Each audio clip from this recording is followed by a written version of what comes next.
A woman gave up her seat to an elderly man on the subway. This simple act became the turning point that changed her entire life. No one expected that a billionaire had been riding the subway every day just to find a wife for his grandson. The kind-hearted girl standing in front of him caught his eye. The woman didn't just give up her seat. She carefully helped the old man off the train, making sure he was safe. When she saw how heavy the things in his hands were, she took his backpack without being asked. After helping him several times like this, the old man and the young girl gradually became friends. That day, the chairman visited his late wife's grave. He hoped this girl could transform his stubborn grandson the same way his wife had changed him all those years ago. The eldest son had a very cold personality. He was easily angered and quick to lose his temper. No one dared make a sound when he was mad. As soon as he started throwing things, everyone scattered and hid. After he left, the secretary dared to come in and clean up the mess. The secretary quietly complained, "Working for a boss like this was honestly miserable."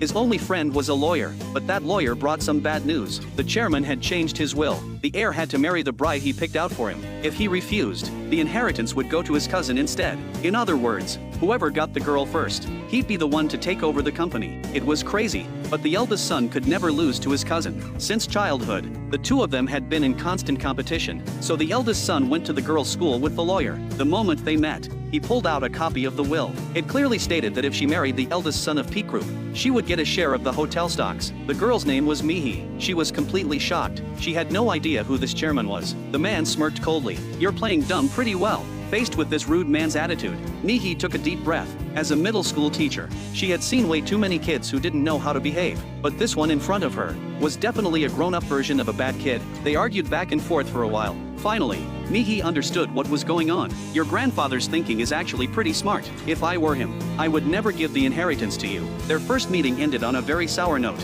After being away for a year, the eldest son finally came back to his grandfather's house. His face showed nothing but reluctance. Grandfather slowly poured some red wine without any rush, but the son wasn't grateful. He said it directly. "Since you love that girl so much, why don't you just marry her yourself?" The words hung in the air. He unconsciously looked away from his grandmother's photo. Grandfather and grandson traded move for move. In the end, the eldest son was the first to back down. He could try dating Mihi, but he wasn't going to jump into marriage. After all, this would affect the rest of his life. The nervous lawyer quietly reminded him from the side. His mother standing at the door was also sweating bullets. She was terrified he would anger his grandfather again.